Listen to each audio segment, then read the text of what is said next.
शुक्लांबरधरं विष्णुं शशिवर्णं चतुर्भुजं प्रसन्नवदनं ध्यायेत् सर्वविघ्नोपशान्तये अगजानन पद्मार्कं गजाननमहर्निशम् अनेकदन्तं भक्तानाम् एकदन्तम् उपास्महे वागीशाज्यासुमनसः सर्वार्थानामुपक्रमे यन्नत्वा कृतकृत्याशु तन्नमामि गजाननं शारदा शारदां भोजवदना वदनं भुजे सर्वदा सर्वदास्माकं सन्निधिं क्रियात् गुरुर्ब्रह्मा गुरुर्विष्णुः गुरुर्देवो महेश्वरः गुरुः साक्षात् परं ब्रह्म तस्मै श्रीगुरवे नमः। या देवी सर्वभूतेषु शक्तिरूपेण संस्थिता नमस्तस्यै नमस्तस्यै नमस्तस्यै नमो नमः। అమ్మలగన్నయమ్మ ముగురమ్మలమూలపుటమ్మ చాలా పెద్దమ్మ సురారులమ్మ కడుపారడి పుచ్చినయమ్మ తన్నులోనమ్మిన వేల్పుటమ్మల మనమ్ముల నుండెడియమ్మ దుర్గమాయమ్మ కృపాబ్ది ఇచ్చుత మహాత్మ కవిత్వ పటుత్వ సంపదల్ బాలార్కాయుధ తేజసాంత్రినయనాం రక్తాంబరుల్లాసిరీం నాలాలంకృతి రాజమానవపుషాం బాలోడు రాజశేఖరాం हस्तैरिक्षुधनुसृणं सुमशरं पाशं मुदा विप्रतिं श्रीगचक्रस्थितसुन्दरीन्द्रजगताम् आधारभूतां स्मरेत् देवी भागवतन्नाम पुराणं परमोत्तमं त्रैलोक्यजननी साक्षात् गीयते यत्र शाश्वती श्रीमद्भागवतं यस्तु पठेद्वा शृणुयादपि श्लोकार्धं श्लोकपादं वा स याति परमां गतिम्।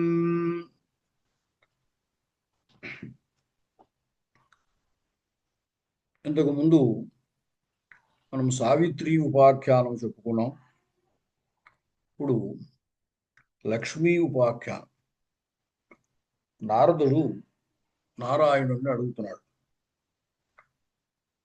శ్రీమూల ప్రకృతేర్దేవ్యా గాయత్ర్యాస్తు నిరాకృతే సావిత్రీ యమ సంవాదే శృతం వై నిర్మలం యశః తద్గుణోత్కీర్తనం సత్యం మంగళానాంచ మంగళం అధునా శ్రోతుమిచ్ఛామి లక్ష్మీపాఖ్యానమీశ్వరా. ఇప్పుడు సావిత్రి ఉపాఖ్యానం విన్నాను, ఇక లక్ష్మీ ఉపాఖ్యానం చెప్పవలసింది. కేనాదౌ పూజితా సా అపి కిం భూతా కేన వా పురా తద్గుణోత్కీర్తనం మహ్యం వద వేద విదాం వరా. ఆ లక్ష్మి మొదట ఎవరి చేత పూజింపబడింది, ఏమిటి, ఆ విశేషాలు చెప్పవలసింది అంటే అప్పుడు నారాయణుడు చెప్తున్నాడు. సృష్టేరాదౌ పురా బ్రహ్మన్ కృష్ణస్య పరమాత్మనః దేవీ వామాంస సంభూత బభూవ రాసమండలే అతీవ సుందరీ శ్యామాన్యగ్రోధ పరిమండిత యథా ద్వాదశ వర్షీయా శశ్వతు సుస్థిర యౌవనా శ్వేత చంపక వర్ణాభా సుఖదృశ్యా మనోహర శరత్పార్వణ కోటీందు ప్రభా ప్రచ్ఛాదనాన శరన్మధ్యాన్న పద్మానాం శోభా మోచనలోచన. సృష్టి ప్రారంభంలో శ్రీకృష్ణ పరమాత్మ యొక్క ఎడమ భాగము నుండి ఒకానొక స్త్రీ ఉద్భవించింది. ఆమె రాస మండలములో ఆమె రాసేశ్వరి అని కూడా చెప్పబడుతుంది. గొప్ప సుందరి. ఆమెయే రాధగా కూడా చెప్పబడుతుంది.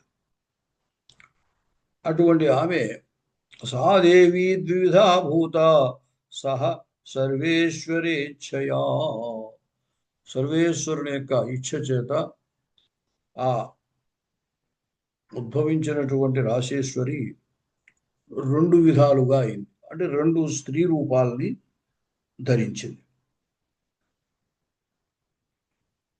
రాధాదౌ వరయామాస ద్విజంచ పరాత్పరం మహాలక్ష్మీశ్చ తత్పశ్చాచ్చకమే కమనీయకం.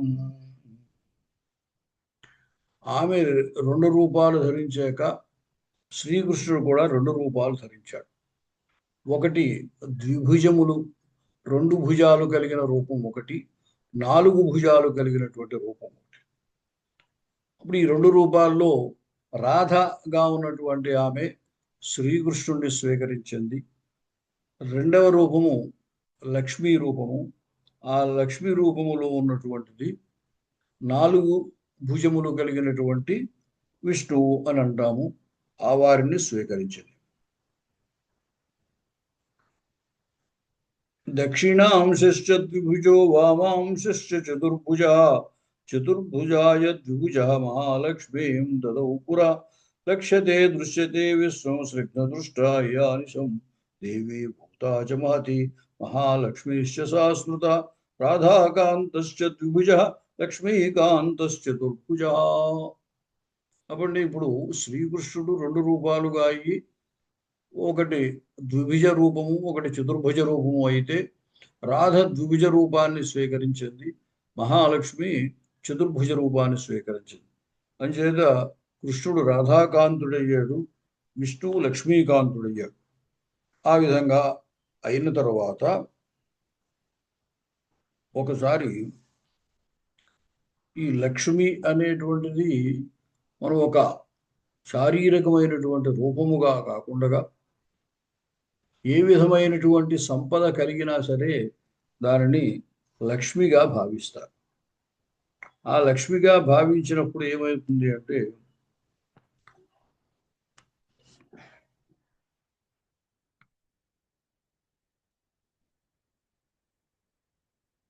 ఎవరికి ఎటువంటి సంపద ఉన్నా, మేధా సంపద, ధన సంపద, రాజ్య సంపద, గుణ సంపద, ఇలాంటి ఎటువంటి సంపద ఉన్నా దాన్ని లక్ష్మిగా భావిస్తారు. పురంధరుడు దేవేంద్రుడు తనకి స్వర్గాధిపత్యం ఉంది. ఆ ఉండడంతో చాలా గర్వాన్ని పొందాడు. గర్వాన్ని పొందడంతో ఒకసారి ఏమైందంటే దుర్వాస మహర్షి దేవేంద్రుడి దగ్గరికి వెళ్ళాడు. వెళ్ళినప్పుడు దేవేంద్రుడు ఆ రాజ్యాధిపత్య గర్వంతో ఉన్నటువంటి వాడే. మధుపాన ప్రమత్తశ్చ త్రైలోక్యాధిపతి పురా. మధుపానము చేదు చాలా ప్రమత్తుడే ఉన్నాడు. ఉండి ఏకాంతములో రంభతోటి కామక్రీడలు చేస్తున్నాడు. అలా ఉన్నటువంటి సందర్భంలో తస్థౌ తత్ర మహారణ్యే కాన్మోన్మథిత మానస కైలాస శిఖరే యాంతం వైకుంఠాత్ ఋషి సత్తమం దుర్వాససం దదర్శేంద్రో జ్వలంతం బ్రహ్మ తేజసా. ఆ సమయానికి దుర్వాసుడు వైకుంఠం నుండి కైలాసానికి వెళుతున్నాడు. ఆ వెళుతూ ఉన్నటువంటి వాడు దారిలో ఆ దుర్వాసుడు వెళుతుండగా దారిలో ఆ దుర్వాసుడిని ఇంద్రుడు చూశాడు. అతడు బ్రహ్మ తేజస్సుతో చాలా ప్రకాశిస్తూ ఉన్నాడు. దృష్ట్వా ననామ శిరసా సంభ్రమత్త పురందర.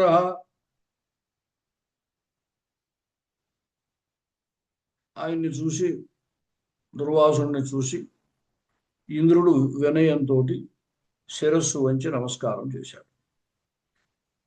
అప్పుడు తన శిష్యులతో పాటు ఉన్నటువంటి దుర్వాస మహర్షి అతనికి పారిజాత పుష్పాన్ని ఇచ్చాడు.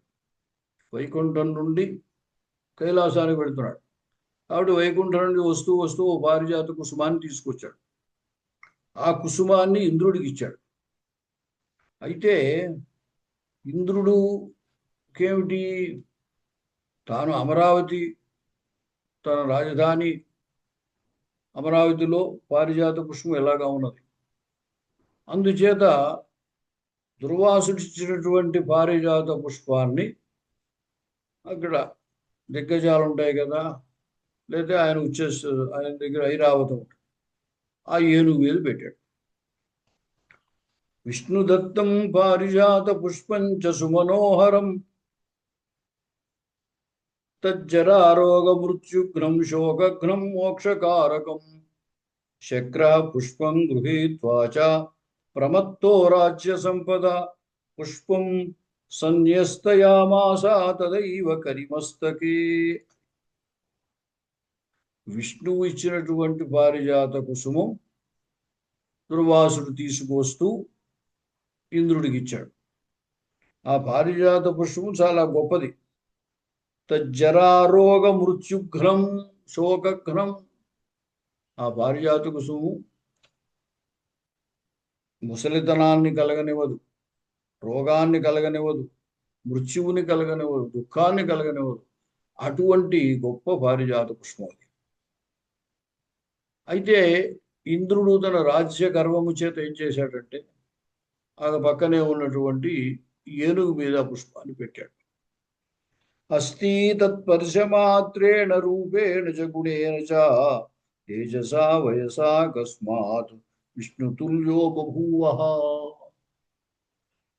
ఆ పారిజాత పుష్పం యొక్క ప్రభావం ఎంతటిది అంటే ఇంద్రుడు ఆ పుష్పాన్ని ఏనుగు మీద పెట్టగానే ఏనుగు విష్ణుతుల్య ప్రభావం కలిగింది అయిందిట.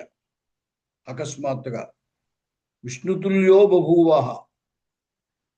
త్యక్త్వా శక్రం గజేంద్రశ్చ జగామ ఘోరకాననం. ఆ మహేంద్రుడిని విడిచిపెట్టేసి విష్ణుతుల్య ప్రభావం కలిగినటువంటి ఏనుగు అరణ్యాలలోకి వెళ్ళిపోయింది. నశశాక మహేంద్రస్తం రక్షితుం తేజసాముని.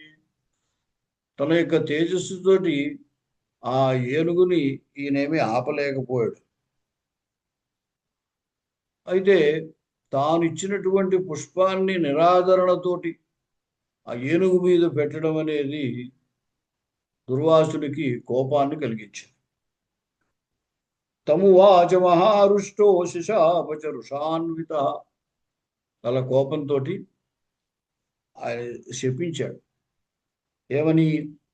అరే శ్రియా ప్రమత్తస్త్వం కథం మాం అవమన్యసే మద్దత్త పుష్పం దత్తంచ గర్వేణ కరిమస్తకే విష్ణోర్నివేదితం చైవ నైవేద్యం వా ఫలం జలం ప్రాప్తి మాత్రేణ భోక్తవ్యం త్యాగేన బ్రహ్మ భవేత్. ఎప్పుడు కూడా విష్ణువుకి నివేదించినటువంటిది నైవేద్యము కాని, ఫలము కాని, జలము కాని, పుష్పము కాని మనకి ఏది లభించినా దాన్ని వెంటనే మనం స్వీకరించాలి. జలం తాగాలి, ఫలం తినాలి, నైవేద్యం స్వీకరించాలి, ఏదైనా సరే పుష్పము ధరించాలి. విష్ణువుకి నివేదింపబడినటువంటి ఏ వస్తువు అయినా సరే వెంటనే స్వీకరించాలి. దాన్ని పరిత్యజించినటువంటి వాడు బ్రహ్మహత్య చేసినంత దోషాన్ని పొందుతాడు. నువ్వేం చేసావు? ఇప్పుడు ఆ విష్ణువు ఇచ్చినటువంటి ఆ పారిజాతాన్ని నీకు ఇస్తే నీవు ఈ పని చేశావు. ఇదంతా కూడా నీ రాజ్య గర్వం చేత ఇలా చేసావు. అందువల్ల భ్రష్టశ్రీ భ్రష్ట బుద్ధిశ్చ పురభ్రష్ట భవేత్తు అంటే శపించేశాడు ఆయన. నీ యొక్క స్త్రీ అంతా కలిగిపోతుంది, నువ్వు నీ రాజ్యం నుండి భ్రష్టుడు అవుతావు, నీ బుద్ధి కూడా భ్రష్టమైపోతుంది అని శపించాడు. అలా చెప్పించడంతో ఆయన ఇంద్రుడు ముందు పొరపాట్లు చేసేస్తూ ఉంటాడు. చేసేసి వెంటనే మళ్ళీ పశ్చాత్తాపం పొందుతూ ఉంటాడు.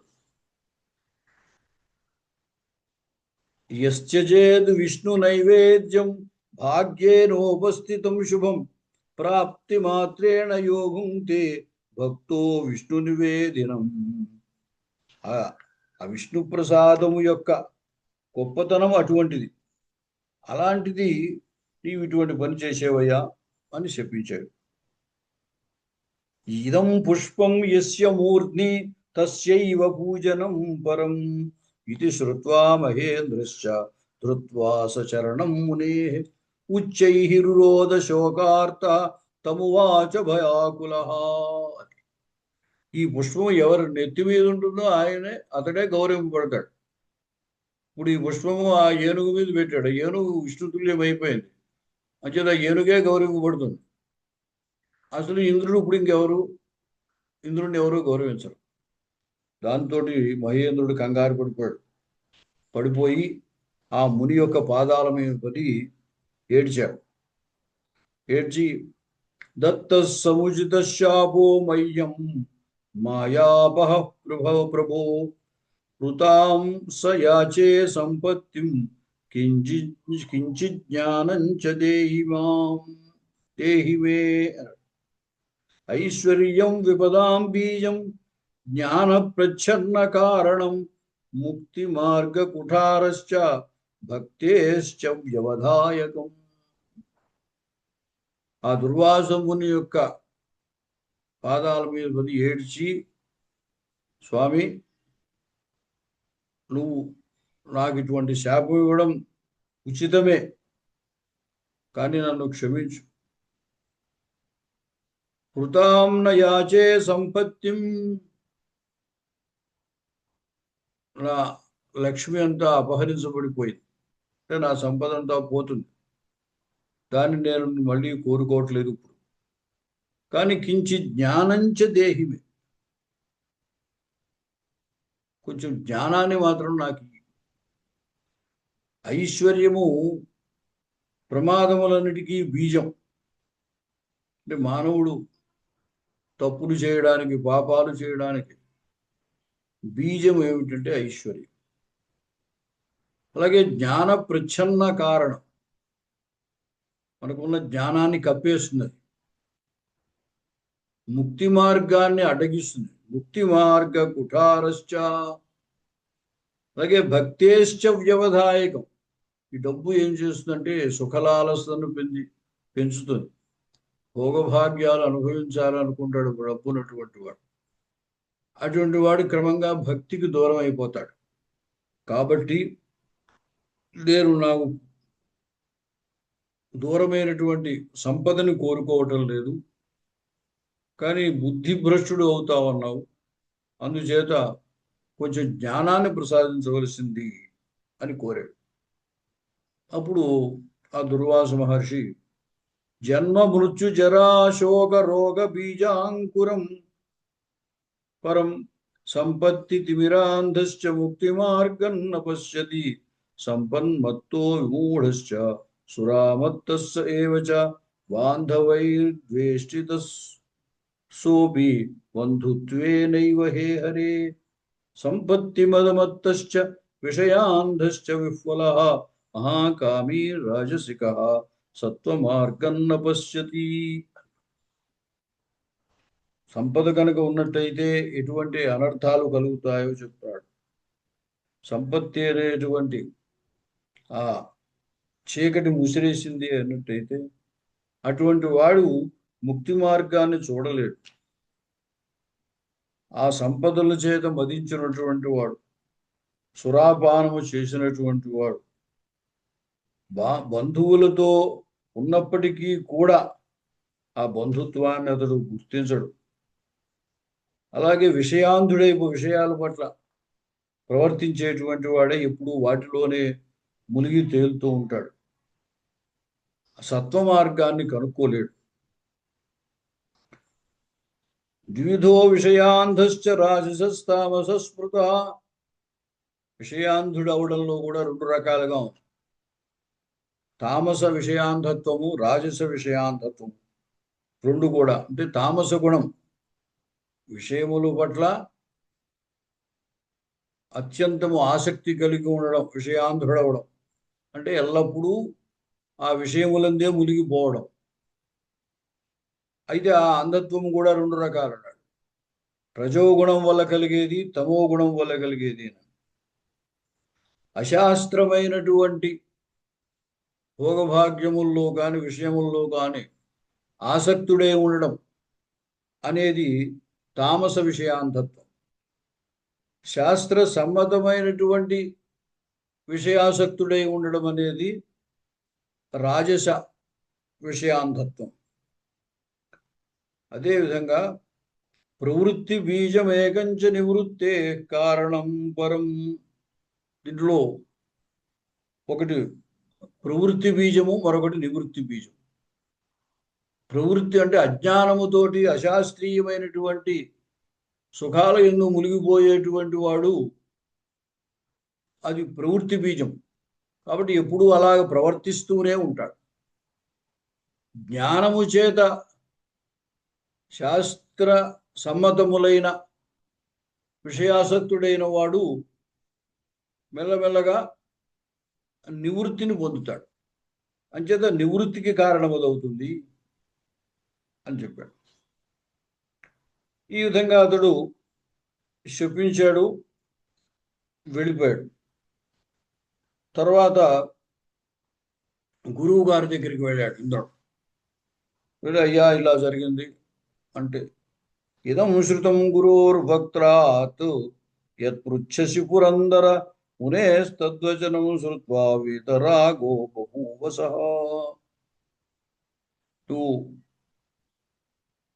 ఆ గురువైనటువంటి దుర్వాసుడు యొక్క శాపము, ఆ విధంగా దాన్ని అనుభవించవలసిందే అని చెప్పాడు. ఈ ముని యొక్క వాక్యాన్ని బట్టి ఇంద్రుడు క్రమంగా వైరాగ్యాన్ని పొందాడు. వైరాగ్యాన్ని పొంది అంటే కొంచెం జ్ఞానం ఇమ్మని అడిగాడు కదా, అంచేత సంపద లేకపోయినా జ్ఞానం కొంచెం ఇమ్మన్నాడు. ఆ జ్ఞానం చేత క్రమంగా అతనికి వైరాగ్యం కలిగింది ఇంద్రుడికి. ఆ వైరాగ్యం కలిగి రాజ్యాన్ని విడిచిపెట్టేసి ఇతస్తతః అటు ఇటు తిరుగుతూ ఉన్నాడు. మరి ఎప్పుడైతే జ్ఞానము లేకుండా ఏదో చంచల మనస్కుడై రాజ్యాన్ని వదిలిపెట్టేశాడో, తన రాజ్యం శత్రువుల చేత ఆక్రమింపబడింది. అతడు అలాగా భూమండలంలో అటు ఇటు తిరుగుతూ గంగానదీ తీరానికి వచ్చాడు. అక్కడ బృహస్పతి కనపడ్డాడు. ఆ బృహస్పతిని సేవించాడు. సాశ్రునేత్రం పులకినం పరమానంద సంయుతం వరిష్టంచ గరిష్టంచ ధర్మిష్టం శ్రేష్ఠ సేవితం. అటువంటి గురువుని చూశాడు. చూసి నమస్కరించి జరిగినటువంటి వృత్తాంతం చెప్పాడు. చెబితే అప్పుడు బృహస్పతి ఇంద్రుడితోటి ఈ విధంగా అన్నాడు, శృతం సర్వం సురశ్రేష్ఠ మారోదీర్వచనం శృణు నకాతరోహి నీతిజ్ఞ విపత్తౌ చ కదాచన. నువ్వు ఏడవద్దు, నీకు జరిగినటువంటి వృత్తాంతానంతని నేను విన్నాను. ఎప్పుడూ కూడా ప్రమాదం వచ్చినప్పుడు భయపడి తొట్టుబాటు పడి కంగారు పడిపోకూడదు. నీతిజ్ఞుడు ఎవడూ కూడా విపత్తు మీద పడినప్పుడు భయపడ్డాయా, కాబట్టి నీవు నేను చెప్పినట్టు చేయవలసింది. చక్రనేమి క్రమేణేవ తత్రకా పరిదేవన ఉక్తం హి స్వకృతం కర్మ భుజ్యతే అఖిల భారతే శుభాశుభంచ యత్కించిత్ స్వకర్మ ఫలభుక్ పుమాన్ నాభుక్తం క్షీయతే కర్మ కల్పకోటి శతైరపి అవశ్యమేవ భోక్తవ్యం కృతం కర్మ శుభాశుభం. సంపద అనేటువంటిది లేదా విపత్తు అనేటువంటిది ఎల్లకాలం ఉండదు. చక్రనేమి క్రమేణైవా అంచేత ఆ చక్రనేమి ఎలా అయితే పైకి కిందకి ఆ ఇసు తిరుగుతూ ఉంటుందో, అదేవిధంగా సంపదలు ఆపదలు కూడా ఇలా వస్తూ ఉంటాయి, కదిలిపోతూ ఉంటాయి, వస్తూ ఉంటాయి, కదిలిపోతాయి. అంచేత స్థిరంగా ఏమీ ఉండదు, నీవు కంగారు పడవచ్చు. అయితే ఈ శారీరకమైనటువంటి స్థితి కలిగినటువంటి వాడు, జన్మ స్వీకరించినటువంటి వాడు, అతడు శుభాశుభ కర్మ ఏదైనా తత్ఫలాన్ని అనుభవించవలసిందే. ఉక్తం హి స్వకృతం కర్మ భుజ్యతే అఖిల భారతే శుభాశుభంచ యత్కించిత్ స్వకర్మ ఫలభుక్పుమాన్. అది మంచి పనైనా చెడ్డ పనైనా దాని ఫలితాన్ని అనుభవించవలసిందే అని చెప్పారు. మహావిపత్తౌ సంసారే యస్మరేతు మధుసూదనం విపత్తౌ తస్య సంపత్తి భవేదిత్యాహ శంకర. గొప్ప విపత్తు కలిగినప్పుడు ఎవరైతే ఆ మధుసూదనుణ్ణి, శ్రీ మహావిష్ణువుని, శ్రీకృష్ణ పరమాత్మని ధ్యానిస్తాడో, స్మరిస్తాడో అతడికి ఆ విపత్తులో కూడా సంపత్తు కలుగుతున్నాయా. ఇత్యేవముక్త్వా తత్వజ్ఞః సమాలింగ్య సురేశ్వరం దత్వా శుభాశిషం చేష్టం బోధయామాస నారద. ఆ విధంగా నీవు ఆ శ్రీ మహావిష్ణువుని ధ్యానించి సంపద పొందగలుగుతావు అని చెప్పి ఇంద్రుణ్ణి కౌగలించుకొని ఆశీస్సు ఇచ్చి పంపించాడు బృహస్పతి. తదనంతరం హరింధ్యాత్వా హరిర్బ్రహ్మన్ జగామ బ్రహ్మణ సభాం బృహస్పతిం పురస్కృత్య సర్వై సురగణై సహా. అప్పుడు ఇంద్రుడు ఏం చేయాలంటే శ్రీ మహావిష్ణువుని ధ్యానం చేసి ఆ బృహస్పతితో పాటుగా బృహస్పతిని కూడా తీసుకొని బ్రహ్మగారి యొక్క సభకి వెళ్ళాడు. బ్రహ్మగారి సభకి వెళ్ళి తన యొక్క వృత్తాంతం చెప్పాడు, జరిగినటువంటి దుర్వాసుడు చెప్పించడం అది. అప్పుడు వృత్తాంతం కథయామాస సురాచార్యో విధిం ప్రతి.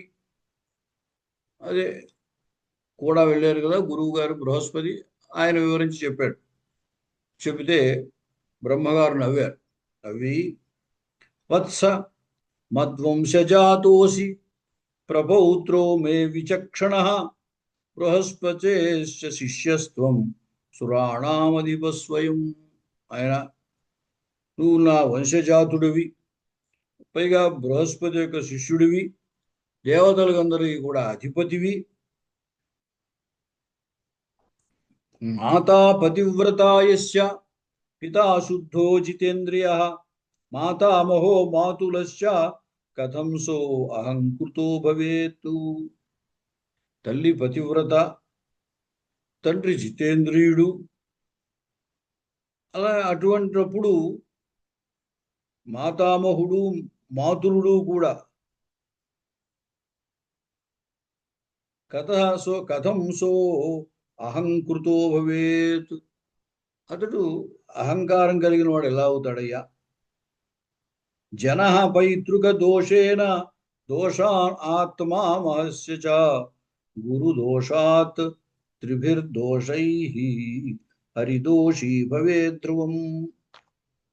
ఇప్పుడు ఈయన ఇంద్రుడు దితి యొక్క సంతానం, అదితి యొక్క సంతానం. అదితి యొక్క భర్త కశ్యప ప్రజాపతి.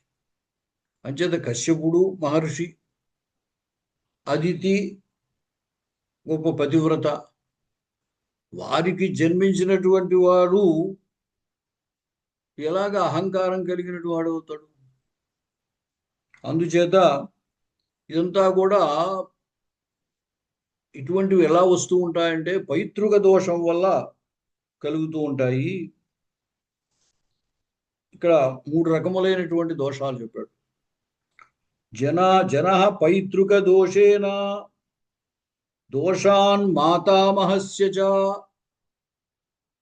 పితృదోషం వల్ల కానీ, మాతామహుడి యొక్క దోషం వల్ల కానీ, గురు దోషాత్ గురువు యొక్క దోషం వల్ల కానీ జనుడు ఆ దోష ఫలాన్ని అనుభవించవలసి వస్తుంది. పొరపాట్లు అందువాసం చేస్తూ ఉంటారు. పైతృక దోషము ఉన్నవాళ్ళు కానీ, మాతామహ దోషం ఉండడం వల్ల కానీ, గురుదోషం వల్ల కూడా మానవుడు పొరపాట్లు చేసేటువంటి అవకాశం ఉన్నది. అందుచేత నీవేమి కంగారు పడకు. శోభాశూన్యం హతశ్రీకం నిష్ప్రభం సభయం పరం వాచకాతరం దృష్ట్వా భయభీతి విభంజన. అతన్ని చూసి అన్నాడనమాట, ఇవేమి కంగారు పడకు. అతడు ఎలా ఉన్నాడు ప్రస్తుతము? శోభాశూన్యుడిగా ఉన్నాడు. హతశ్రీ సంపద లేదు, నిష్ప్రభం ఉన్న తేజస్సంతా పోయింది, సభయం భయంతో ఉన్నాడు, కాతరం భయపడుతూ ఉన్నాడు, అటువంటి వాడిని కంగారు పడుతూ ఉన్నాడు. అటువంటి వాడిని చూసి భగవంతుడు చెప్తున్నాడు, మా భై బ్రహ్మన్ దేవే బ్రహ్మన్ హేసురాశ్చ భయం కిం వో మయి స్థితే దాస్యామి లక్ష్మీమచలాం పరమైశ్వర్యవర్ధినీం. ఈయన బ్రహ్మగారి దగ్గరికి వెళ్ళారు. ఎవరు? బృహస్పతి ఇంద్రుణ్ణి తీసుకుని బ్రహ్మగారి దగ్గరికి వెళ్తే ఆయన వాళ్ళని తీసుకుని శ్రీమన్నారాయణుడి దగ్గరికి వచ్చాడు. శ్రీమన్నారాయణుడు అతన్ని చూసి, ఆ ఇంద్రుడిని చూసి, నువ్వు కంగారు పడకు అని చెప్పాడు. నేను ఉన్నాను కదా, నువ్వేం భయపడాల్సిన పని లేదు, నీకు మళ్ళీ నీ సంపద వచ్చేటట్లుగా నేను చేస్తానని చెప్పాడు. అయితే కించమద్వచనం కించిత్ శ్రూయతాం సమయోచితం హితం సత్యం సారభూతం పరిణామ శుభావహం.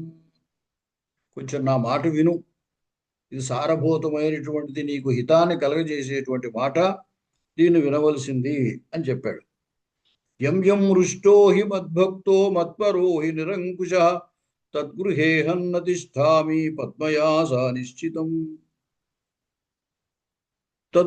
అలాగే దుర్వాసా శంకరాంశ్చ వైష్ణవో మత్పరాయణ తచ్ఛాపాదాగతోహం చ సలక్ష్మీకో హి వో గృహాత్.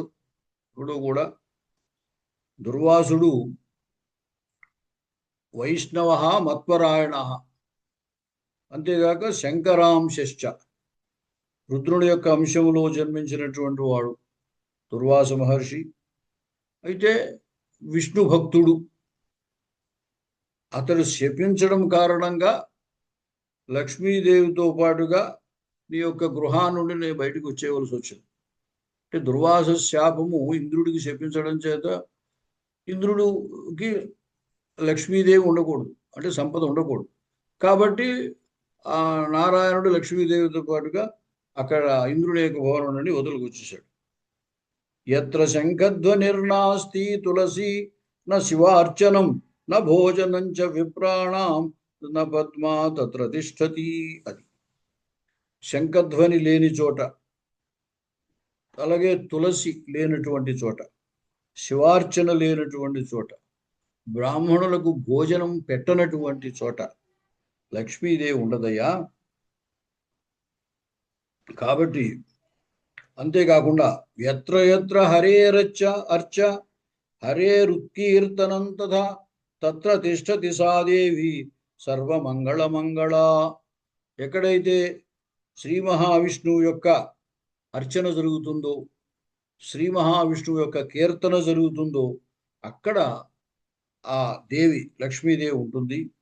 అలాగే ఎత్ర ప్రశంసా కృష్ణస్య తద్భక్తస్య పితామహ సా చ కృష్ణ ప్రియా దేవి తత్ర తిష్టతి సంతతం.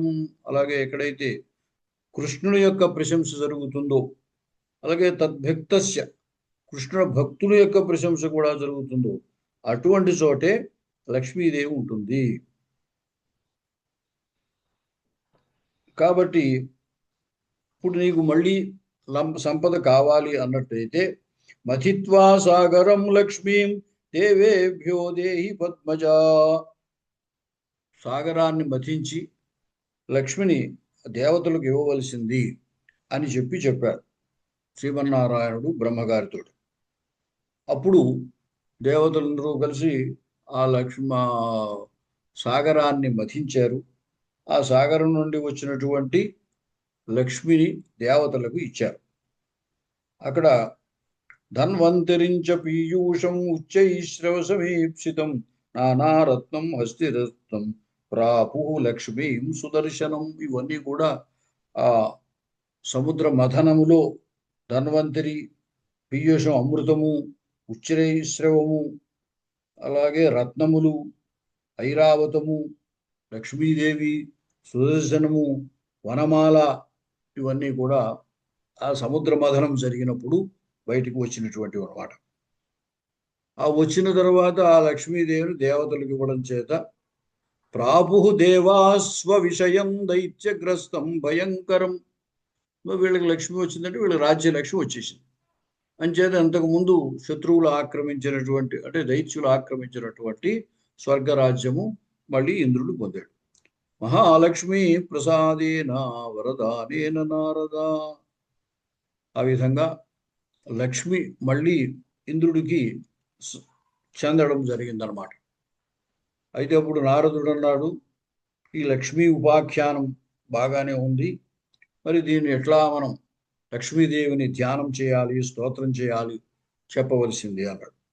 అంటే అప్పుడు నారాయణుడు చెప్పాడు, మొట్టమొదట గణేశం దినేశం చ వన్యం విష్ణుం శివం శివాం.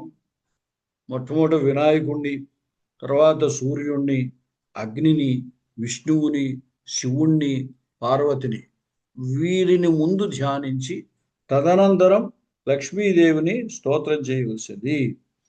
ఆమె సహస్రదళ పద్మస్థ కర్ణికావాసినీం వరాం శరత్ పార్వణ కోటి ఇందు ప్రభాపుష్టికరాం పరాం. ఈ విధంగా ఆ లక్ష్మీదేవిని ధ్యానం చేసి తర్వాత షోడశోపచారముల చేత ఆమె పూజ చేసి యోగ్యమైనటువంటి నైవేద్యము సమర్పించవలసింది.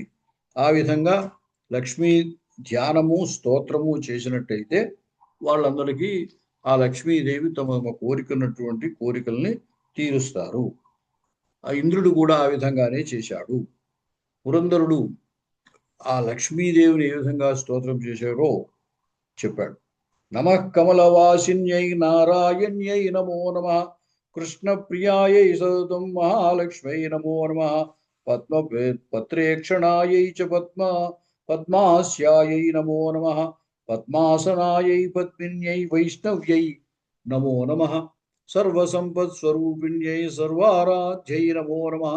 ఈ విధంగా ఆ మహేంద్రుడు ఆ లక్ష్మీదేవిని స్తుతించి తన యొక్క అభీష్టాన్ని పొందాడు. తదనంతరం నారదుడు అడిగాడు, బాగుంది, లక్ష్మీదేవి యొక్క స్తోత్రాన్ని, ఆమె యొక్క పరిస్థితిని నువ్వు చెప్పావు, బాగానే ఉంది, ఇక స్వాహాశక్తి యొక్క ఉపాఖ్యానం కూడా చెప్పవలసింది అన్నాడు. అప్పుడు నారాయణుడు చెప్తున్నారు, యజ్ఞములు చేయవలసింది అని తస్మాత్ భావయతానేన తే దేవా భావయంతువా పరస్పరం భావయంతః పరం శ్రేయః పరం అవాప్స్యత అని భగవద్గీతలో చెప్పాడు. యజ్ఞ సృష్టా జన, జనులంతా కూడా సహయజ్ఞా ప్రజా సృష్టా అని చెప్పాడు. యజ్ఞముతో పాటుగానే ప్రజలు సృష్టింపబడ్డారు. అంచేత ప్రజలందరూ యజ్ఞం చేయవలసింది, యజ్ఞాన్ని ఎప్పుడు విడిచిపెట్టవద్దు అని చెప్పారు. అంచేత భూలోకంలో యజ్ఞాలు చేస్తున్నారు. చేస్తుంటే ఈ హోమద్రవ్యములు ఏదో ఇంద్రాయ స్వాహ అని విడిచిపెడతారు.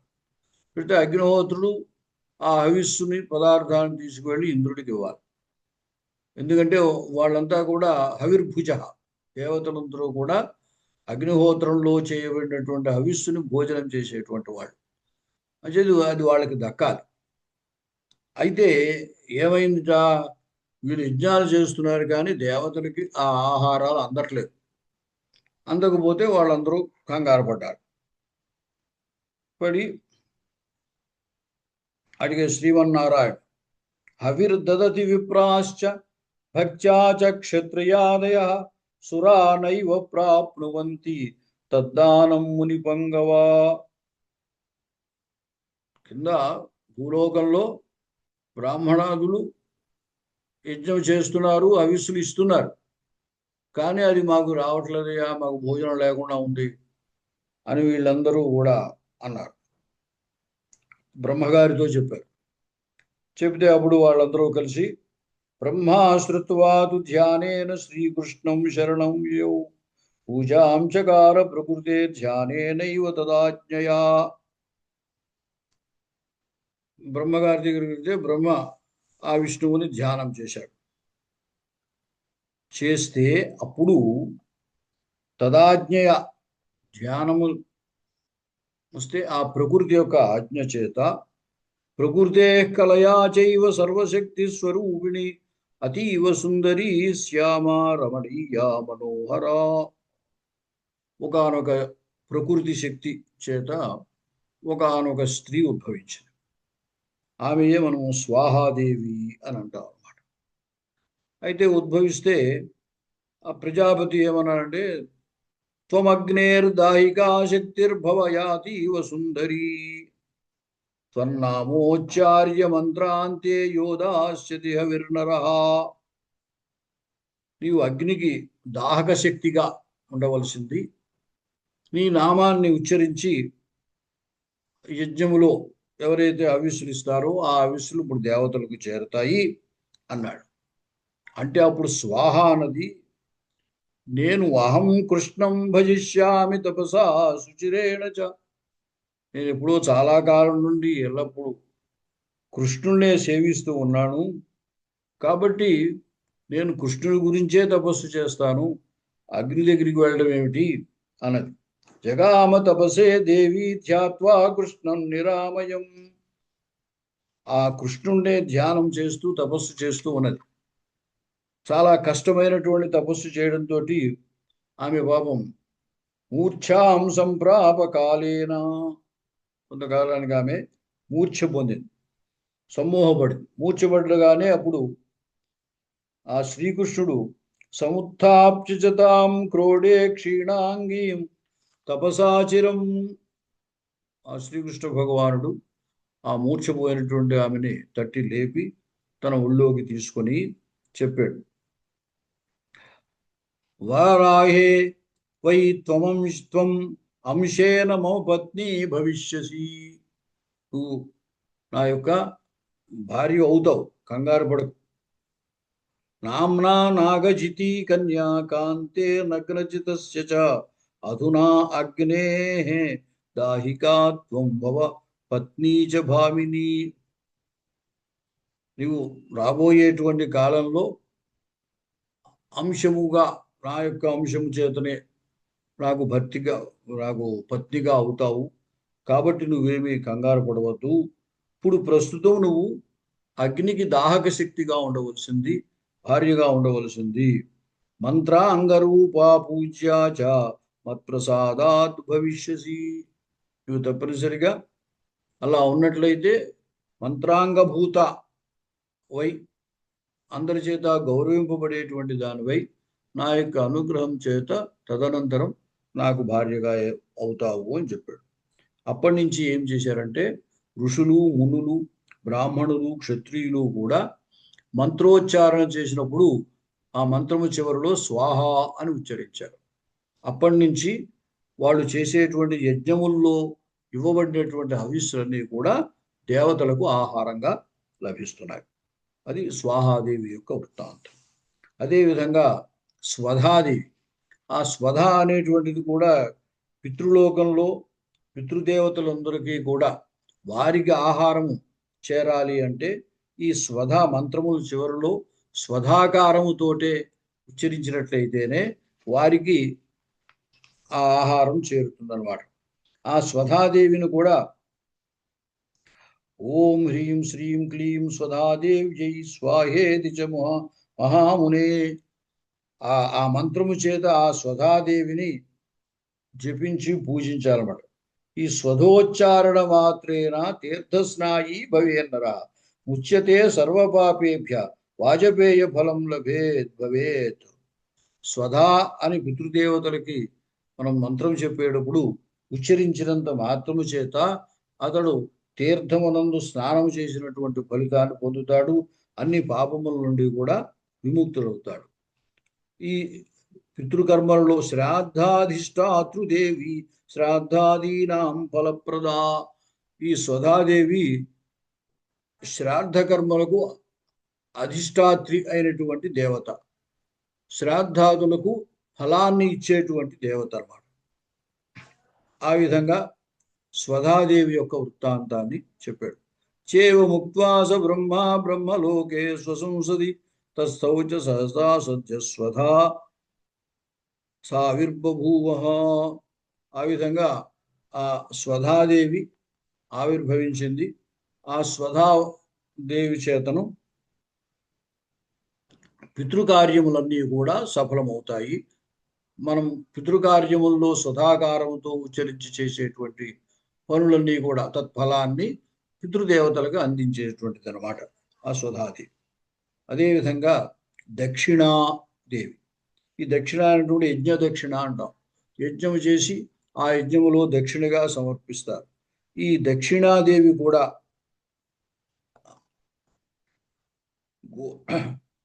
గోపీ సుశీలా గోలోకే పురా ఆసీత్ ప్రేయసీ హరే. దక్షిణాదేవి ఎవరు అంటే పూర్వకాలము గోలోకంలో శ్రీకృష్ణుడికి ప్రేయసిగా ఉన్నటువంటి సుశీల అనేటువంటి ఆమె అన్నమాట. అయితే అక్కడ కృష్ణుడికి రాధ అనేటువంటిది ఆమె రాధ అనేటువంటి ఆమె ప్రధానమైనటువంటి ప్రియురాలు. అయితే ఈ సుశీల కూడా ఆ శ్రీకృష్ణునే కోరుకుంటూ ఉండదన్నమాట. అలా కోరుకుంటూ ఉన్నటువంటి ఈ సుశీల మీద రాధకు కోపం వచ్చింది. కోపం వచ్చి ఆమె శపిస్తుంది అనమాట. ఈమె రాధ శపిస్తుందనే భయముతోటి, రాధ ఏమైనా అంటుందనే భయంతో, ఇంతకు ముందే ఒకసారి చెప్పాడు శ్రీకృష్ణుడు, రాధ కూడా నాతో సమానమైనటువంటిది కాబట్టి ఆమెకు బాధ కలిగించడం నాకు ఇష్టం లేదంటాడు. అంచేత ఈ సుశీలతో పాటుగా అక్కడి నుంచి శ్రీకృష్ణుడు వెళ్ళిపోతాడు. ఆ రాసమండలం నుంచి వెళ్ళిపోతూ ఉంటాడు. వెళ్ళిపోతూ ఉంటే రక్ష రక్షేత్యుక్తవంచౌ దేవీమితి పునః పునః యయుర్భయమేవ శరణం తస్యాశరణ పంకజే. అలాగే పలాయంతీం సహచరీం సుశీలాంచ శశాపసా అద్య ప్రభృతి గోలోకం సాచేత్ ఆయాతి గోపిక సత్యో గమన మాత్రేణ భస్మసాచ్చ భవిష్యతి. ఆ సుశీలను శపించేసింది రాధ. ఇప్పటి నుంచి మరొకసారి ఎప్పుడైనా ఈ గోలోకంలోకి వచ్చినట్లయితే నీవు భస్మం అయిపోతావు అని శపించేసింది. తర్వాత ఈ రాసేశ్వరి అయినటువంటి రాధిక ఏం చేసిందంటే ఆ రాసమండలంలో రాసేశుడైనటువంటి ఆ శ్రీకృష్ణుణ్ణి జుహావా హోమం చేసేసి, ఎప్పుడైతే హోమం అయిపోయాడో శ్రీకృష్ణుడు కనపడలేదు. ఎదురుగా శ్రీకృష్ణుడు కనపడకపోవడంతో వెంటనే రాధ కూడా చాలా బాధపడింది. నాలోక్య పురతః కృష్ణం రాధా విరహకాతరా హే కృష్ణ ప్రాణనాథేశ ఆగచ్చ ప్రాణాధిక ప్రియ. కోపములో ఆమె అట్లా చేసిందే కానీ కృష్ణుడు లేకపోతే ఆమె ఉండలేదన్నమాట. ఆ విధంగా ఆమె బాధపడింది. ఇత్యుక్త్వా రాధికా కృష్ణం తత్ర దధ్యౌ స్వభక్తితః హృదోద ప్రేమ్ణా సా రాధా నాథ నాథేతి సా బ్రవీత్. ఆ విధంగా నీవు లేకపోయినట్లయితే నేను జీవించలేను అని చెప్పి రాధిక ఏం చేసింది అంటే ఆ కృష్ణుడినే ఎప్పుడు కూడా ధ్యానం చేస్తూ అతని గురించే దుఃఖపడుతూ ఉందన్నమాట.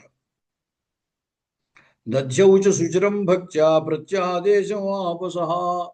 భక్తి చోటి ఆ శ్రీకృష్ణుడే ధ్యానిస్తూ ఉంటే ఆమెకి ప్రతి ఫలం లభించింది. నారాయణశ్చ భగవాన్ మహాలక్ష్మ్యాశ్చ దేహత వినిష్కృష్యమర్చ లక్ష్మీం బ్రహ్మణే దక్షిణాం దదౌ. బ్రహ్మా దదౌ తాం యజ్ఞాయ పూరణార్థం చ కర్మణాం యజ్ఞ సంపూజ్య విధివత్తాం తుష్టావ తదా ముదా. అక్కడ నారాయణుడు మహాలక్ష్మి దేవత నుండి మహాలక్ష్మ్యాశ్చ దేహత వినిష్కృష్య మత్స్యలక్ష్మీం బ్రహ్మణే దక్షిణాం దదౌ. ఆ మహాలక్ష్మి నుండి మత్స్యలక్ష్మిని తీసి దక్షిణ రూపంగా బ్రహ్మగారికి ఇచ్చాడు. అప్పటి నుంచే ఈ దక్షిణతోటి యజ్ఞ సంపూర్తి అవుతుంది అని చెప్పడం జరిగినాడు. ఆ దక్షిణ అనేటువంటి దేవత తప్త కాంచన వర్ణాభాం చంద్రకోటి సమప్రభామతీవ కమనీయాంచ సుందరీం సుమనోహరాం అని. అట్లాంటి ఆమెను ఆ యజ్ఞ పురుషుడు స్వీకరించాడు. తాం దృష్ట్వా రమణీయాంచ యజ్ఞో మూర్ఛావాపహ పత్నీం తామేవ జగ్రాహ విధి బోధిత పూర్వకం. ఆ దక్షిణాదేవి స్త్రీ రూపము, ఆ యజ్ఞ పురుషుడు ఆ దక్షిణను భార్యగా స్వీకరించాడు అనమాట. కాబట్టి ఇప్పుడు కూడా ఏ కర్మకైనా సరే కర్మణో అదక్షిణస్యైవ కుత ఏవ ఫలం మునే సదక్షిణే కర్మణి చ ఫలమేవ ప్రవర్తతే. కాబట్టి ఏ పూజ చేసినా ఏ కర్మ చేసినా సరే ఆ దక్షిణతోటే ఉంటుంది. ఆ దక్షిణం ఇస్తే అనేది సఫలం అవుతుంది. ఇది ఉద్దేశం ఏమిటంటే వెనక జరిగిన దాంట్లో గోలోకంలో ఉన్నటువంటి ఆ సుశీల అనేటువంటి ఆమె ఇక్కడ దక్షిణ రూపంలో వచ్చింది. పురాత్మ అక్కడే చెప్పాడు, ఆవిర్భూత దక్షిణాంశ లక్ష్మ్యాశ్చ తేన దక్షిణ. లక్ష్మీదేవి యొక్క దక్షిణ భాగం అంటే కుడి భాగము నుండి ఈమె ఉద్భవించడం చేత ఈమెకు దక్షిణ అని పేరు. అయితే ఈమె శ్రీ మహావిష్ణువునే శ్రీకృష్ణుడు రూపంగా ఉన్నప్పుడు గోలోకంలో సుశీల రూపంలో అతన్ని ఆరాధించడం చేత ఇక్కడ లక్ష్మిలో ప్రవేశించింది. లక్ష్మీ దక్షాంశ సంభాగాత్ దక్షాంశ భాగాత్వం రాధాశాపాచ్చ దక్షిణ. రాధ యొక్క శాపం చేత, ఎందుకంటే మళ్ళీ గోలోకానికి వస్తే భస్మం అయిపోతామని శపించుతాడు. గోలోకాత్వం పరిభ్రష్ట మమ భాగ్యాదుపస్థిత కృపాంకురు మహాభాగే మామేవ స్వామినం కురు. ఆ యజ్ఞం పురుషుడు ఆమెతో అన్నాడు అనమాట. కాబట్టి లక్ష్మి యొక్క దక్షిణ భాగం నుంచి వచ్చింది కాబట్టి దక్షిణ అని పేరు వచ్చింది. దక్షిణ భాగం అంటే కుడి భాగం, ఆ కుడి భాగం నుంచి వచ్చింది కాబట్టి ఆమె దక్షిణ అనే పేరుతో ఉన్నది. ఆమె సుశీల అనేటువంటి ఆమె రాధ యొక్క శాపం చేత ఇంకా గోలోకానికి వెళ్లకుండా ఈ లక్ష్మి యందు ప్రవేశించింది అనమాట. ఈ విధంగా దక్షిణాదేవి యొక్క వృత్తాంతాన్ని చెప్పారు. అదేవిధంగా షష్ఠీదేవి యొక్క వృత్తాంతం. ఈ షష్ఠీదేవి అనేటువంటిది ఎవరు అంటే ప్రకృతి యొక్క ఆరవ అంశము చేత ఆమెకి షష్ఠీ అనే పేరు వచ్చింది. షష్ఠ్యంశ ప్రకృతే యాచ సాచ షష్ఠీ ప్రకీర్తిత బాలకానాం అధిష్టాత్రి విష్ణుమాయాచ బాలదా. ఆమె విష్ణుమాయ. అయితే చిన్నపిల్లలు ఎవరైతే ఉన్నారో ఆడపిల్లలు చిన్నపిల్లలు వాళ్ళ స్వరూపములో ఉంటుందన్నమాట. ఆమె అటువంటి వారందరికీ అధిష్టాత్రి దేవత ఈ షష్ఠీదేవి అన్నమాట. ప్రియవ్రతుడు మనకి స్వయంభవమను, ఆ స్వయంభవమనుకి ప్రియవ్రతుడు ఉత్తానపాదుడు అని ఉన్నారు. ఆ ప్రియవ్రతుడు అనేటువంటి అతడు రాజుగా ఉన్నప్పుడు అతడు చాలా కాలము సంతానం కలగలేదు. కలగకపోతే పుత్రకామేష్టి యాగం చేశాడు.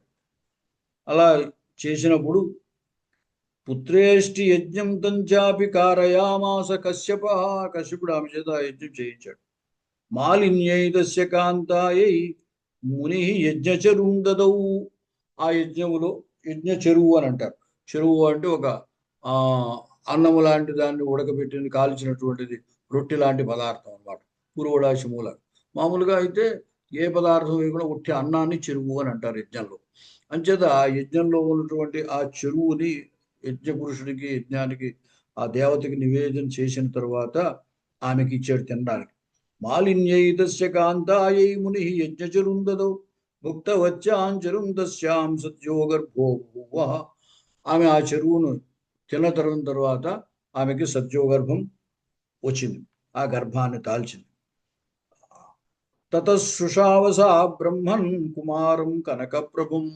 చక్కనైనటువంటి బంగారములాగా మెరిసేటువంటి కుమారుడు కలిగాడు. కానీ ఆ కుమారుడు మృతకు పుత్రుడు,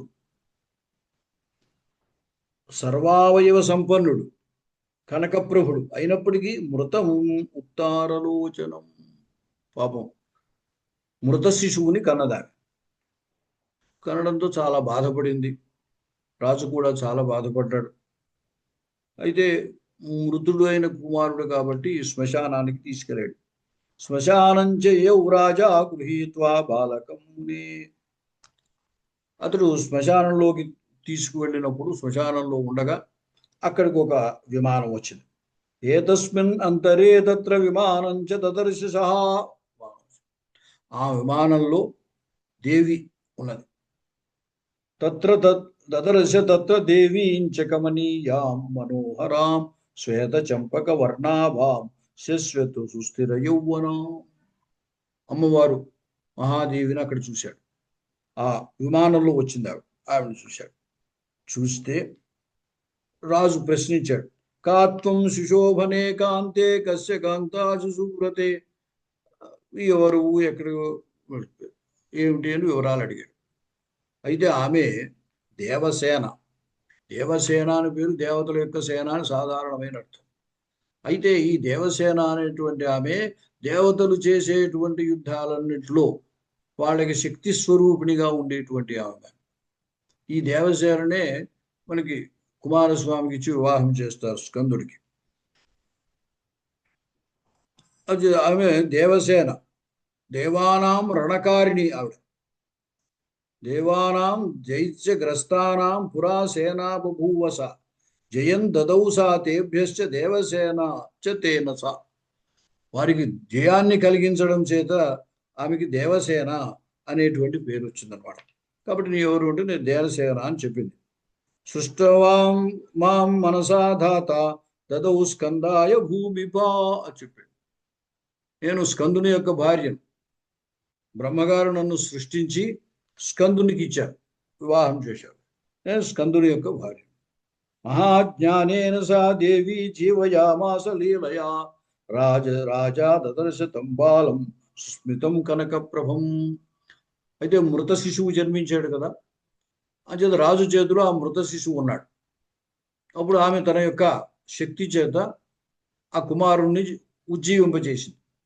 ఆమె ఆ బాలుడిని తీసుకున్న వెంటనే బాలుడికి మళ్ళీ ప్రాణం వచ్చింది. ప్రాణం వచ్చి బాలుడు చిరునవ్వు నవ్వుతున్నాడు. అలా నవ్వుతున్నటువంటి బాలకుడిని రాజు చూశాడు. చూసి చాలా ఆనందించాడు.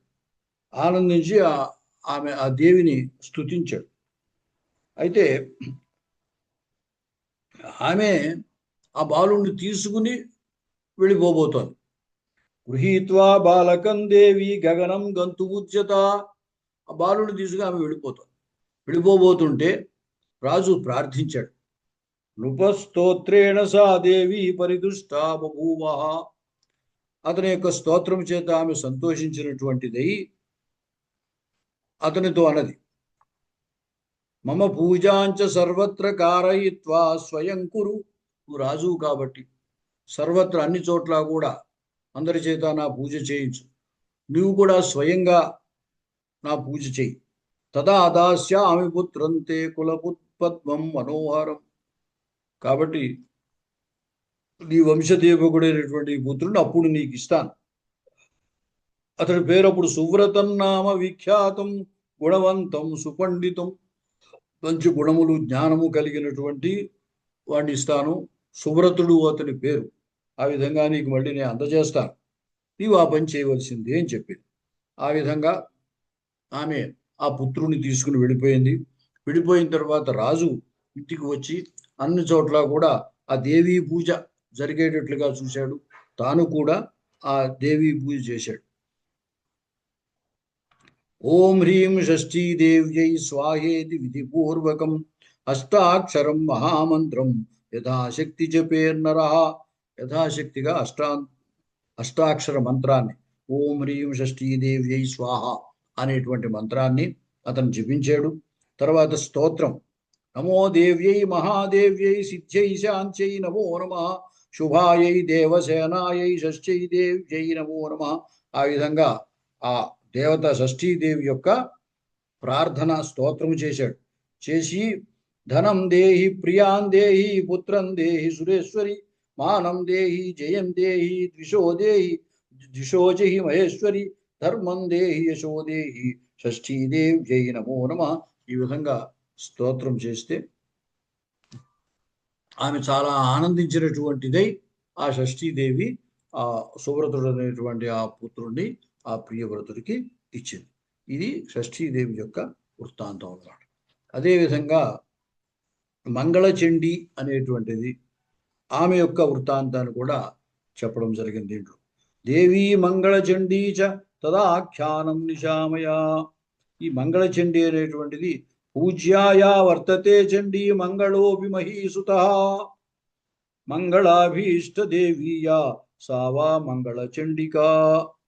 భూమి యొక్క కుమారుడు కుజుడు అంటాము, మంగళుడు అని అంటాం. ఆ మంగళుడు మంగళాభీష్టదేవీయా, మంగళం అభీష్టమైనటువంటి దేవి కాబట్టి ఆవికి మంగళచండిక అనే పేరు వచ్చింది. మంగళో మనువంశ్యశ్చ సప్తద్వీపధరాధిపతి తస్య పూజ్యాభీష్టదేవి తేన మంగళచండిక. ఈ మంగళుడు భూమి యొక్క కుమారుడు, అతడు సప్తద్వీపములు కలిగినటువంటి ధరాధిపతి అయ్యాడు. అతడికి అభీష్టమైనటువంటి దేవత కాబట్టి ఈమెకి మంగళచండిక అనేటువంటి పేరు వచ్చింది. ఈ మంగళచండికను మొట్టమొదట శంకరుడు పూజ చేశాడు. త్రిపురాసుర సంహారం జరగడానికి ముందు ఈ మంగళచండికను పూజించి విష్ణువు చేత ప్రేరేపితుడై ఆ త్రిపురాసుర సంహారం చేయడం జరిగిందన్నమాట. ఆ మంగళచండికను ఆ ఈశ్వరుడు ప్రార్థన చేశాడు. రక్ష రక్ష జగన్మాత దేవి మంగళచండికే హారికే విపదాం రాశే హర్షమంగళకారికే హర్షమంగళదక్షే చ హర్షమంగళదాయికే శుభే మంగళదక్షే చ శుభే మంగళచండికే. ఈ విధంగా ఆ మంగళచండికను ఈశ్వరుడు ప్రార్థన చేసి స్తోత్రం చేసి విష్ణువు యొక్క ప్రేరణ చేత ఆ త్రిపురాసురుణ్ణి సంహరించడం జరిగింది. అదేవిధంగా మనసాదేవి, ఈమెనే మానసాదేవి అని కూడా అంటూ ఉంటారు. ఈ మనసోపాఖ్యానం ఈమె కూడా మత్త పూజా ఈమె ఈ మనసాదేవి కూడా మహాజ్ఞానయుత జరత్కారు ప్రియా ఆస్తికమాత విషహరా నాగేశ్వరి నాగభగిని. ఈమెకి జరత్కారుని యొక్క భార్య నాగేశ్వరి, ఆమె నాగభగిని అంటాము, నాగేశ్వరి శైవి. వారి కుమారుడే ఆస్తికుడు. ఈ ఆస్తికుడే ఆయన పరీక్షిత్తు కాదు, జనమేజయుడు సర్పయాగం చేస్తున్నప్పుడు ఆస్తికుడు వెళ్ళి ఆ యాగాన్ని ఆపించాడు.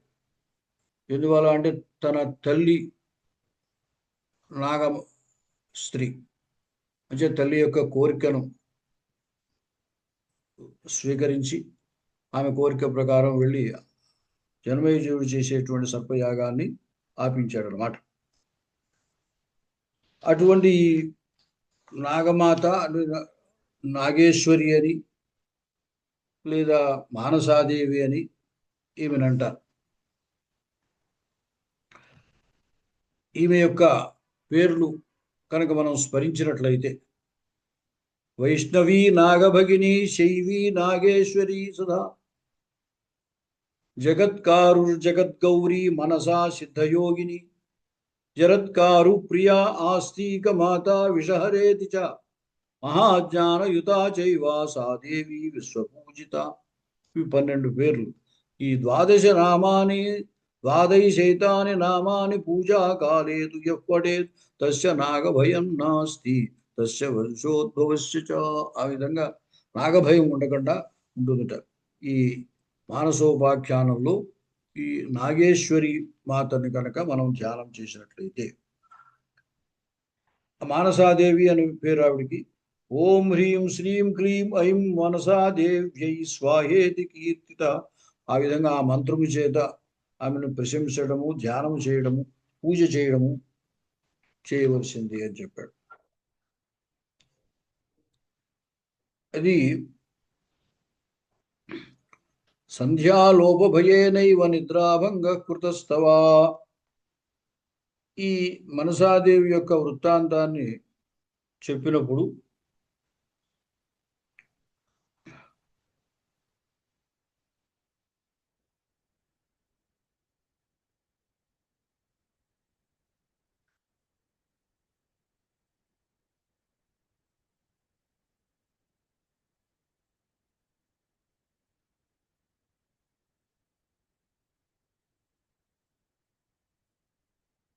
ఈ మనసాదేవిని ఏం చేశారంటే, జరత్కారు మునీంద్రాయ కశ్యపస్తాం దదౌ పురా.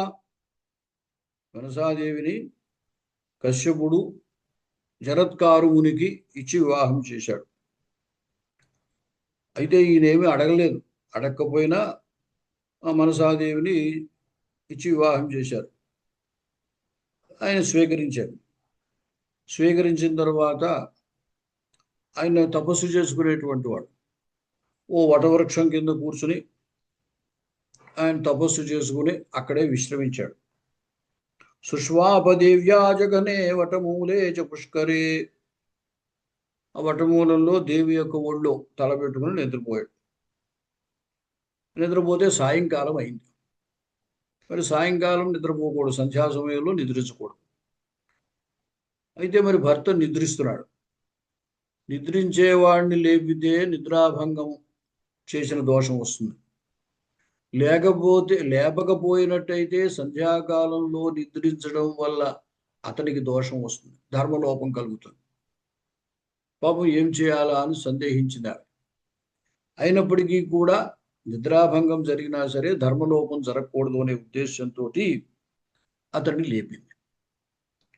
అయితే లేపినసరికి ఆ నిద్రలోంచి తన నిద్రకి భంగం కలిగించడం చేత అతనికి కోపం వచ్చింది. సచ బుద్ధో ముని శ్రేష్ఠస్థాంచుకోపృషం ముని. కోపించాడు. కోపించి నేను సుఖంగా నిద్రపోతున్నటువంటి వాడిని నాకు నిద్రాభంగం కలిగించావు అని శపించబడి కోపించాడు. నిద్ర ఇంకా శపించలేదు, కోపించాడు. అతన్ని చూసి పాపం ఆమె చాలా బాధపడింది, కంగారు పడింది. చెప్పింది, సంధ్యాలోపభయేనైవ నిద్రాభంగ కృతస్తవ కురు శాంతిం మహాభాగా దుష్టాయా మమ సువ్రత. నేను పొరపాటే చేశాను, కానీ సంధ్యాలోప భయంతో, సంధ్యాకాలంలో అధర్మం కలుగుతుంది, ధర్మలోపం జరుగుతుంది అనేటువంటి భయంతో నీకు నిద్రాభంగం చేశాను. ఎందుకంటే సంధ్యాకాలంలో మళ్ళీ సంధ్యావందనం, సంధ్యోపాసన చేయాలి. అంటే అది చేయకపోవడం వల్ల ధర్మలోపం వస్తుంది. అందుకోసము నీకు నేను చేశాను, కాబట్టి నువ్వు శాంతించవలసింది అని కోరితే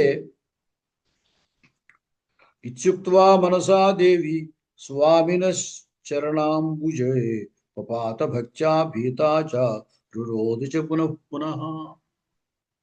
అతని కాళ్ళ మీద పడి పాపం దుఃఖిస్తూ మాటి మాటికి అతన్ని బతిమాలుతోంది. భయపడినటువంటిదే భక్తితో అతన్ని బతిమాలుతోంది. అయితే అప్పుడు సూర్యుడు వచ్చాడు. వచ్చి కుపితంచ మునిం దృష్ట్వా శ్రీ సూర్యం శప్తముద్యతం తత్రాజగా భగవాన్ సంధ్యయా సహ నారద. సూర్యుడు సంధ్యతో పాటుగా సూర్యుడు వచ్చాడు. వచ్చి తత్రాగత్య మునిం సమ్యగువాచ భాస్కర స్వయం. ఆ సూర్యుడు అన్నాడు ఈ మునితోటి, జరత్కారునితోటి, సూర్యాస్తమయం దృష్ట్వా సాధ్వీ ధర్మభయేన చ బోధయామాస త్వాం విప్ర శరణం త్వామహంగతః క్షమస్వ భగవన్ బ్రహ్మన్ మాం శక్తుం నోచితం మునే. ఇక్కడ ఏమైంది అంటే, భార్య మనసాదేవి జరత్కారు ముని పాదాల మీద పడింది. పడితే ఆమెనేమి అనకుండా ఈ జరత్కారుడు ఏం చేశాడు, సూర్యుడినే శపించబోయాడు. అంటే సూర్యాస్తమయం అవుతోంది కదా, అంచేత నీ వల్ల సంధ్యాకాలం అవుతోందని, కాబట్టి సూర్యుడినే శపించిపోయాడు. సూర్యుడినే శపించబోతే అతను కంగారు పడి సంధ్యతో పాటుగా సూర్యుడు వచ్చాడు. వచ్చి అతను అడిగాడు, నిన్ను ఆమె ధర్మలోపం జరుగుతుందని నీ భార్య లేపిందయా? నేను నా సమయం అయింది కాబట్టి నేను అస్తమించాలి, కాబట్టి నా సమయం ప్రకారం నేను అస్తమిస్తున్నాను. కాబట్టి నీకు నా వల్ల కోపం వచ్చినట్టయితే నన్ను క్షమించవలసింది. క్షమస్వ భగవన్ బ్రహ్మన్ మాన్ శప్తుం నోచితం మునే. నన్ను క్షమించు, నన్ను శపించడం నీకు యుక్తం కాదు అని చెప్పాడు. తేషాం క్షణార్థం క్రోధస్య తతో భస్మ భవేత్ జగతు బ్రాహ్మణానాం చ హృదయం నవనీత సమం సదా. బ్రాహ్మణుల యొక్క హృదయం నవనీతంతో సమానము. వారికి కోపం వచ్చినట్టయితే ఆ కోపం వల్ల జగత్తంతా కూడా క్షణంలో భస్మం అయిపోతుంది. కాబట్టి నీవు నన్ను క్షమించవలసింది. సూర్యస్య వచనం శ్రుత్వా ద్విజస్తుష్టో బభూవ. ఆ సూర్యుడి యొక్క మాటలకి ఆ జరత్కారుడు సంతోషం పొందినటువంటి వాడై కోపాన్ని ఉపసంహరించుకున్నాడు. సూర్యుడు వెళ్ళిపోయాడు. తత్యాజ మనసాం విప్ర ప్రతిజ్ఞాపాలనాయ చ. అయితే ఈ జరత్కారుడు ఏం చేశాడు అంటే ఆ భార్యను విడిచిపెట్టేస్తాడు. అయితే ఆమె చాలా బాధపడింది. ప్రత్యవాచ నమస్కృత్య హృషీకేశ పదాంబుజం. ఆమె ఏం చేసిందంటే నమశ్చకార శంభుం బ్రహ్మాణం కశ్యపం తథా. వాళ్ళందరినీ కూడా నమస్కరించింది. బ్రహ్మా తద్వచనం శ్రుత్వా సహసా సమయోచితం ప్రత్యువాచ నమస్కృత్య ఋషికేశ పదాంబుజం. ఆయన ఋషికేశుడు శ్రీమన్నారాయణుడికి ఆయన నమస్కారం చేసి చెప్పాడు. యది త్యక్తా ధర్మపత్ని ధర్మిష్ఠా మనసా సతి పురుష్వాస్యాం సుతోత్పత్తిం స్వధర్మ పాలనాయ వై. అప్పుడు శ్రీ మహావిష్ణువు ఏం చెప్పాడు అంటే, ఆయన జరత్కారు, నువ్వు భార్యను వదిలేయాలి అనుకున్నట్టయితే ఆమెకి పుత్రుడు కలిగిన తర్వాత వదలాలయా, అంటే పుత్రజన్మ కావాలి. ఆమె ఎందు పుత్రుడు కలిగిన తర్వాత నువ్వు విరక్తుడివై ఆ పని చెయ్యి అన్నాడు. అంటే అప్పుడు అదే విషయము బ్రహ్మగారు కూడా చెప్పాడు. అప్పుడు జరత్కారుడు ఏం చేశాడంటే ఆమె తన యోగశక్తి చేత ఆమె యొక్క నాభిస్పర్శ చేస్తే ఆమె గర్భవతి అయింది. చకారణాభిసంస్పర్శం యోగేన మంత్రపూర్వకం. అప్పుడు గర్భాయణానేన మనసే తవ పుత్రో భవిష్యతి. నీకు దీనివల్ల నీవు గర్భం ధరిస్తావు. నీకు చక్కనే జితేంద్రియుడైనటువంటి ధార్మిక ప్రవరుడైనటువంటి తేజస్వి అయినటువంటి కుమారుడు కలుగుతాడు అని చెప్పింది అనమాట. తర్వాత ఆ జరత్కారుడు ఆ విధంగా చెప్పి వెళ్ళిపోయాడు. ఆమె పుత్ర సంతానాన్ని పొందిందనమాట. సాచ ఆ జగామ మనసా కశ్యపశ్చాశ్రమం పితు తాం సపుత్రాం సుతాం దృష్ట్వా ఉదం ప్రాప ప్రజాపతి. అతడికి ఆమెకి కుమారుడు కలిగాడు. ఆ కుమారుని తీసుకుని తన యొక్క కశ్యప ప్రజాపతి యొక్క ఆశ్రమానికి వచ్చేసింది అనమాట. వాళ్ళందరూ కూడా కుమారుణ్ణి చూసి చాలా ఆనందించారు అన్నమాట.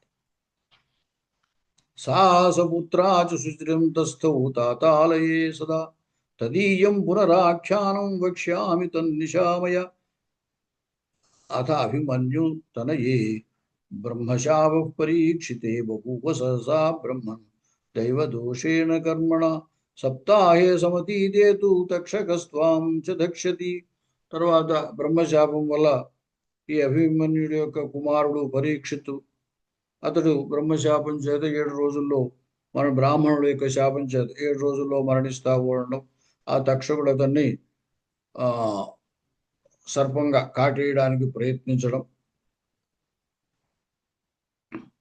అయితే అతడికి ఆ ఇబ్బంది రాకుండా ఉండడం కోసం ధన్వంతరి రావటం, ఆ ధన్వంతరిని మధ్యలోనే ఆ తక్షకుడు పంపేసిన తర్వాత తక్షకుడు రాజుని కరవటము, అతను మరణించడము అదంతా జరిగిందనమాట.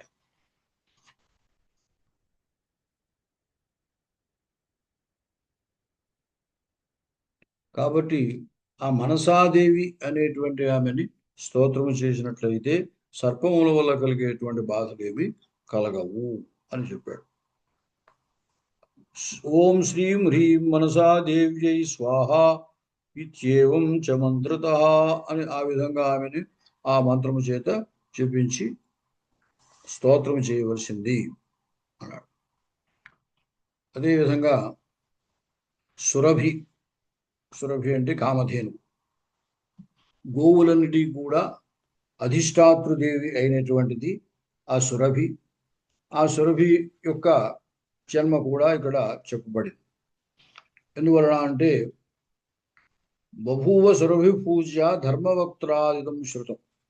ఓం సురభ్యై నమ ఇది మంత్రస్తస్య తస్య షడక్షర, 6 అక్షరములు కలిగినటువంటి ఆ సురభి యొక్క మంత్రాన్ని జపించవలసింది. ఘటేవా ధేను శిరసి బంధస్తంభే గవామపి శాలగ్రామే జలాగ్నౌ వా సురభిం పూజయే ద్విజ. ఆ సురభి అనే కామధేనువుని ఘటమునందు కానీ అంటే కలశమునందు కానీ లేదా ధేనువు యొక్క శిరస్సునందు కానీ గోవును కట్టేటువంటి స్తంభమునందు కానీ లేదా సాలగ్రామమునందు కానీ జలమునందు కానీ ఆమెను ఆవాహన చేసి పూజ చేయవలసింది అన్నాడు.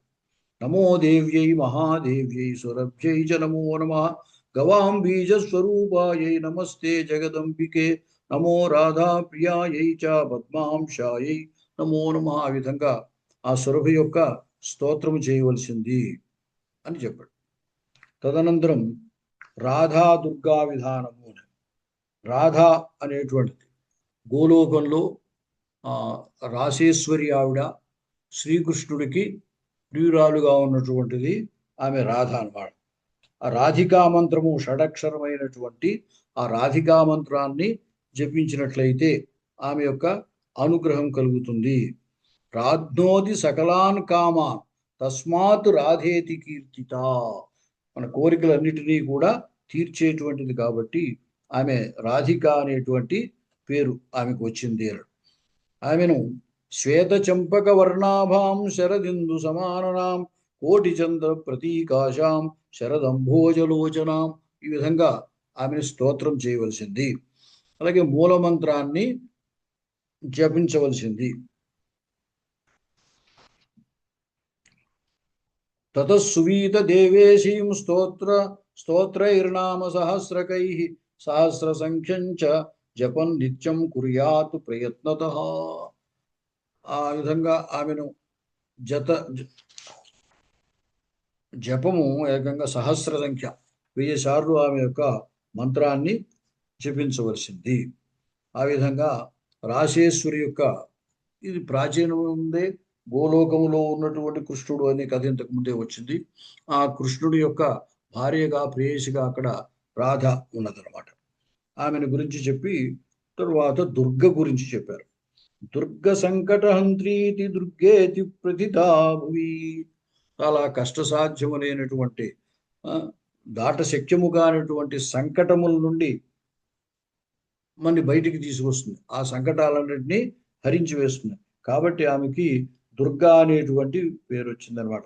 తస్యా నవాక్షరం మంత్రం వక్ష్యే మంత్రోత్తమోత్తమం. 9 అక్షరములు కలిగినటువంటి నవాక్షర మంత్రము దుర్గా మంత్రము. ఆ మంత్రాన్ని జపించవలసింది. అలాగే ఆమెను ధ్యానం చేయడం. పద్మం ధనుష్కుండికాంచ దండం శక్తివశం తథా. ఆమె ధరించేటువంటి ఆ ఆయుధాలను చెప్పారు. అక్షమాలాంచ పరసుం గదేషు కులిశాని చ శాలగ్రామే ఘటే వాపి యంత్రే వా ప్రతిమాసు వా. ఆ దుర్గాదేవిని శాలగ్రామంలో కానీ ఘటమునందు కానీ యంత్రమునందు కానీ లేదా ప్రతిమయందు కానీ మనం ఆవాహన చేసి ఆమెకి షోడశోపచార పూజలు చేయవలసింది. ఆ విధంగా దుర్గని ఆరాధన చేయవలసింది. యం యం కామం స్మరేద్వాపి తం తం శ్రుత్వా సమప్నుయాత్. ఆ దుర్గాదేవిని మనం కనుక ఆరాధన చేసినట్లయితే మన యొక్క పూజ చేత ఆమె ఆనందించినటువంటిది మన కోరికల్ని తీరుస్తుంది. నిత్యమేకైకమధ్యాయం పఠేత్ జః ప్రత్యహం నరః పరిదృష్టా జగద్ధాత్రీ భవత్యేవ నిశ్చితం. నవరాత్రుల్లో ఆ ఏకాగ్రమైనటువంటి మనస్సుతోటి ఆ దుర్గాదేవికి సంబంధించినటువంటి దుర్గా సప్తశతి అని అంటారు కదా, దాన్ని నిత్యము ఒక్కొక్క అధ్యాయం చొప్పున ప్రత్యేకము ప్రతిరోజు కనుక చదివినట్లయితే లేదా నవరాత్రుల్లో చదివినట్లయితే వారికి తమ యొక్క కోరికలన్నీ కూడా తీరుతాయి. ఈ విధంగా ఈ దుర్గాదేవి యొక్క ప్రశస్తిని కూడా చెప్పడంతో ఈ నవమ స్కంధము పూర్తవుతోంది. ఈ రోజుకి ఇంతటితోటి మన దేవీ భాగవత అధ్యయనాన్ని ముగిస్తున్నాము. స్వస్తి ప్రజాభ్యః పరిపాలయంతాం న్యాయేన మార్గేణ మహిం మహిషాః. గోబ్రాహ్మణేభ్యः శుభమస్తు నిత్యం. లోకాः సమస్తాः సుఖినో భవంతు. కాలే వర్షతు పర్జన్యః. పృథివీ సస్యశాలినీ. దేశోऽयं క్షోభరహితో. బ్రాహ్మణాः సంతు నిర్భయాः. కాయేన వాచా మనసేంద్రియైర్వా బుద్ధ్యాత్మనా వా ప్రకృతే స్వభావాత్ కరోమి యజ్జత్ సకలం పరస్మై నారాయణాయేతి సమర్పయామి. శ్రీ పరదేవతార్పణమస్తు. సమస్త సన్మంగళాని భవంతు. స్వస్తి.